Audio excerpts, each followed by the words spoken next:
हमने कल तक की वीडियो में कंप्लीट देखा था कि किस तरह से ग्लूकोज ऑक्सीडाइज होता है।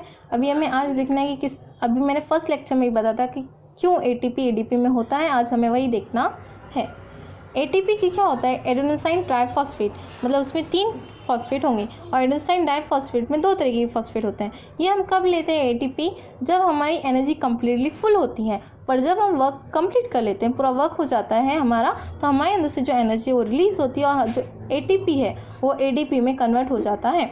इन शॉर्ट, जब हम वर्क करते हैं तो एनर्जी बाहर रिलीज़ होगी और एटीपी एडीपी में चेंज हो जाएगा, और जब हम फिर से फूड खाएंगे तो वापस एडीपी एटीपी में चेंज हो जाता है। तो ये केमिकल स्ट्रक्चर है इसका, आपको कम्प्लीटली याद नहीं रखना है, सिर्फ समझाने के लिए मैंने यहाँ लिखा है। इसमें 3 फॉस्फेट होते हैं इसलिए इसका नाम ट्राइफॉस्फेट है, इसमें 2 होते हैं इसलिए इसका डाइफॉस्फेट है। ABPB से कहते हैं क्योंकि एडेनोसाइन बाइफॉस्फेट और डाइफॉस्फेट इस 2 नाम से इसे जाना जाता है। तो ये पहले क्या था, ट्राइफॉस्फेट, और यहाँ क्या है, डाइफॉस्फेट, मतलब 2 फॉस्फेट। और आप देखेंगे एक फॉस्फेट बाहर रिलीज हो गया जब एनर्जी बाहर चली गई थी। अभी हमें देखना है not sufficient amount of carbohydrate. अगर हमारी बॉडी में जितना कार्बोहाइड्रेट चाहिए उतना नहीं है, it is because of fasting या हंगर, तब क्या होगा, तो वो कन्वर्ट हो जाता है लिपिड्स में। और अभी हम यूज़ करेंगे यहाँ पे लिपिड्स एंड प्रोटीन्स। जब हमारे पास कार्बोहाइड्रेट था, ग्लूकोज था, तो ऑक्सीडाइज होकर पेन में कन्वर्ट होता है। पेन क्या था, pyruvic acid, ATP, NADH2, water, carbon dioxide. इसमें से हम पायरुविक एसिड लेते हैं और वो हमारा कन्वर्ट हो जाता है एसिटिल कोए में। बट इफ़ हमारे पास सफिशेंट अमाउंट ऑफ कार्बोहाइड्रेट यानी कि ग्लूकोज नहीं है, मतलब हमने मिल्क और जो जैगरी है, जो शुगर कंपोनेंट है, वो ज़्यादा नहीं लिया है बिकॉज ऑफ फास्टिंग या हंगर या any other reason, because of even mall nutrition, तो हमारे बॉडी में जो प्रोटीन्स, जो लिपिड्स प्रेजेंट है, वो भी एनर्जी प्रोडक्शन के काम में आती हैं। क्योंकि ये एसिटिल को ये किस लिए काम में आएगा आगे जाके, ये कार्बन डाइऑक्साइड, वाटर और एनर्जी रिलीज़ करते हैं। मतलब इन शॉर्ट हम ये पूरा प्रोसेस एनर्जी के लिए ही करते हैं। तो हम अगर ये कम है तो उसकी जगह पे लिपिड्स एंड प्रोटीन्स भी हमारी बॉडी यूज़ करती है। एक बात थी जो लास्ट टाइम की वीडियो में बताना छूट गई थी, वो थी ये कि ट्राई कार्बोक्सिलिक एसिड साइकिल और इलेक्ट्रॉन ट्रांसफर चेन रिएक्शन, इन दोनों को मिलकर क्रेब्स साइकिल भी कहते हैं। फर्स्ट में कहाँ होती थी, साइटोप्लाज्म में। ये दोनों कहाँ होते थे, दोनों के दोनों माइटोकॉन्ड्रिया में होते थे, और इन दोनों को मिलाकर क्रेब्स साइकिल भी कहते हैं। इतना ध्यान रखना। और क्रेब्स साइकिल, इसका लास्ट प्रोडक्ट क्या था, कार्बन डाइऑक्साइड, वाटर और एनर्जी, जो कि हमारी exactly the equation of respiration है। अब हम देखेंगे लिपिड्स एंड प्रोटीन्स क्या है, किस तरह से एनर्जी प्रोडक्शन में यूज़ आती हैं।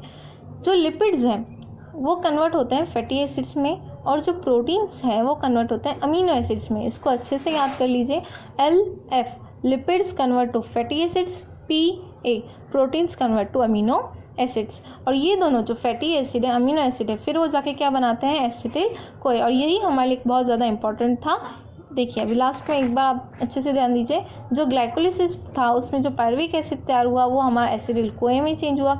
वह एसिटिल कोए माइटोकॉन्ड्रिया में क्या अलग अलग कंपोनेंट्स तैयार हुए, फिर NADH2 FeDH2 हमारा लास्ट प्रोसेस में यूज़ हुआ और हमारा ATP तैयार हुआ, और कार्बन डाइऑक्साइड, वाटर, एनर्जी हमारी तैयार होती है। तो वही हमारा मेन क्या था यहाँ पे, एसिटिल कोए। अब ये एसिटिल कोए है, अगर कार्बोहाइड्रेट्स कम है, ग्लूकोज कम है, उससे नहीं तैयार हो सकता है ये कंपोनेंट, तो और कौन सा वे है, तो वो था लिपिड्स जो कि फैटी एसिड में कन्वर्ट हो रहा है, प्रोटीन्स जो कि अमीनो एसिड में कन्वर्ट हो रहा है, वो भी हमें एसिटिल कोए देगा। और फिर वो कहाँ जाएगा, क्रेब्स साइकिल में, जो कि माइटोकॉन्ड्रिया में थे। अभी क्रेब्स साइकिल के वही 2 पीछे की प्रोसेस, कार्बोक्सिलिक एसिड साइकिल और इलेक्ट्रॉन चेन रिएक्शन, उन दोनों को मिलकर हम कहते हैं क्रेब साइकिल, जो कि कहाँ होती है, माइटोकॉन्ड्रिया में होती है। और इससे हमें आगे जाकर क्या मिलेगा, एनर्जी, कार्बन डाइऑक्साइड, वाटर, और energy which is in the form of ATP। और जब एनर्जी हम यूज़ कर लेते हैं तो वो यूज़ बन जाता है ADP।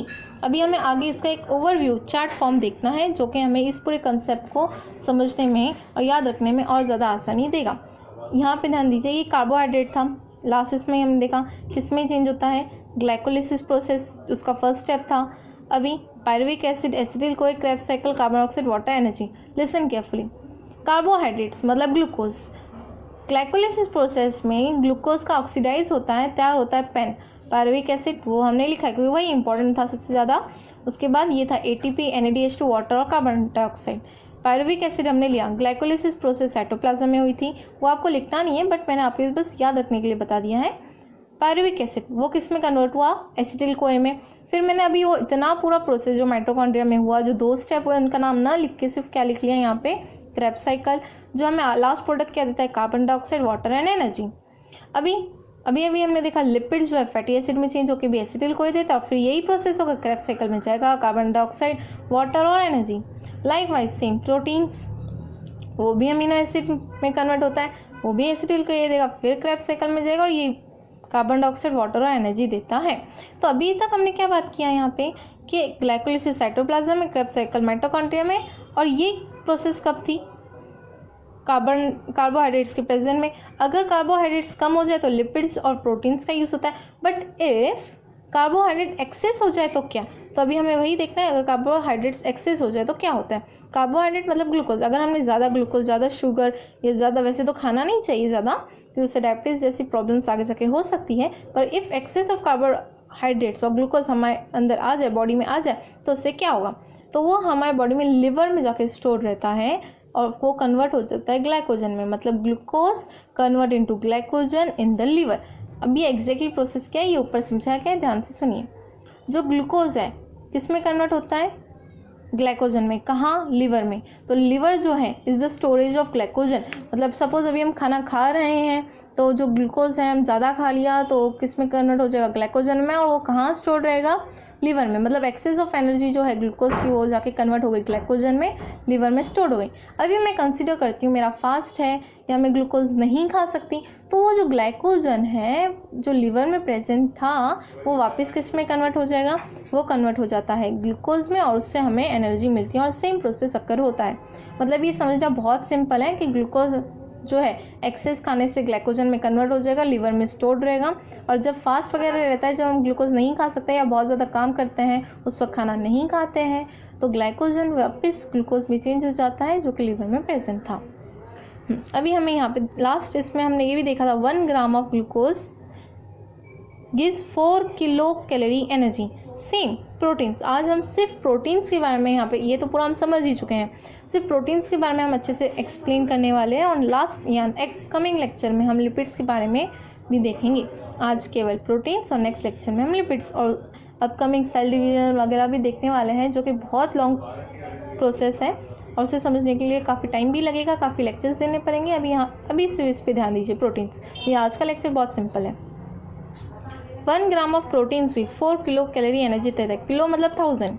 अभी ये मतलब दोनों सेम ही हो गया, 1 ग्राम ऑफ ग्लूकोज लो या 1 gram of protein low, but lipid के लिए ये सेम नहीं है, उसे हम नेक्स्ट लेक्चर में देखेंगे। ग्लूकोज और प्रोटीन दोनों के दोनों कितना देते हैं, 4 किलो कैलोरी एनर्जी देते हैं। अब तक हमने क्या देखा, प्रोटीन्स जो है अमीनो एसिड्स में चेंज होता है, वो कहाँ जाता है, ऑर्गन में, और फिर हमारे बॉडी के ईच टू ईच सेल में, ताकि वो एनर्जी प्रोवाइड कर सकें, और वाया ब्लड। अभी आप प्रोटीन कंसीडर करो, ग्लूकोज लो या लिपिड लो, सबके सब वाया ब्लड ही जाता है। ये सिर्फ इतना बताने के लिए इतना सा एक प्रोसेस लिखा था कि प्रोटीन, ग्लूकोज, अमीनो एसिड सबके सब वाया ब्लड ही हमें energy to the each cell तक जाती है। अब हम ये देखेंगे अमीनो एसिड मतलब प्रोटीन्स हमारे बॉडी में कौन कौन सी जगह पर प्रेजेंट है। सबसे पहले वो प्रेजेंट है स्किन में, उसके बाद bone, cell, pancreas, pituitary gland, muscle, blood. Let's see one by one. Skin में क्या है, उस प्रोटीन का नाम है मिलानिन। मिलानिन जो है ये हमारे स्किन कलर को डिफाइन करता है। अगर मिलानिन का कम है तो हमारी स्किन उतनी ज़्यादा डार्क और ब्लैक रहती है, और मिलानिन का कंपोनेंट अगर ज़्यादा है तो हमारी स्किन वाइट या गोरी रहती है। मतलब अगर मिलानिन कम है तो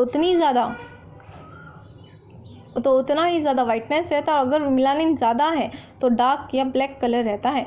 केराटिन जो है ये हमारे बालों में, ये हमारे नेल्स में, हेयर एंड नेल में प्रेजेंट होता है, इसलिए जो शैम्पू आती है, नेल पॉलिश होती है, उसके अंदर भी कीटो नाम का केमिकल जाता है जो कि केराटिन है। उसके बाद बोन्स में ओसेन नाम से, ये सिर्फ आप याद रखिए कि बोन्स में जो है वो ओसेन नाम से प्रेजेंट है।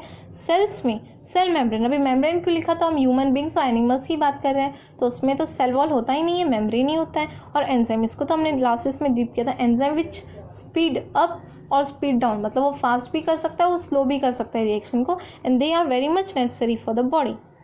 पैंक्रियास, इंसुलिन जो कि डायबिटीज से कनेक्टेड है, ट्रिप्सिन ये भी नाम का प्रोटीन है।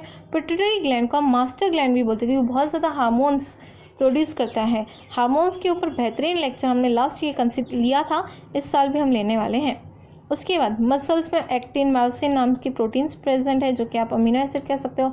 ब्लड में हीमोग्लोबिन और एंटीबॉडीज़, हीमोग्लोबिन में जो प्रोटीन प्रेजेंट है उसको हम हीम प्रोटीन बोलते हैं, HEME नाम का। एंटीबॉडीज़ क्या है, हमारी बॉडी कुछ ऐसे तरीके के बॉडीज़ या एंटीबॉडीज़ देती है, ऐसे तरीके की सब्सटेंस देती है जो फॉरेन मटेरियल से, जो बाहर के आए हुए गंदे बैक्टीरियाज या वायरसेस से लड़ सकें और हमारी बॉडी को बचा सकें, उनसे प्रोटेक्ट कर सकें, उनसे फाइट करें। तो अभी आपको यहाँ पे केवल नाम याद रखना है कि अमीनो एसिड कहाँ कहाँ पे it is present in skin,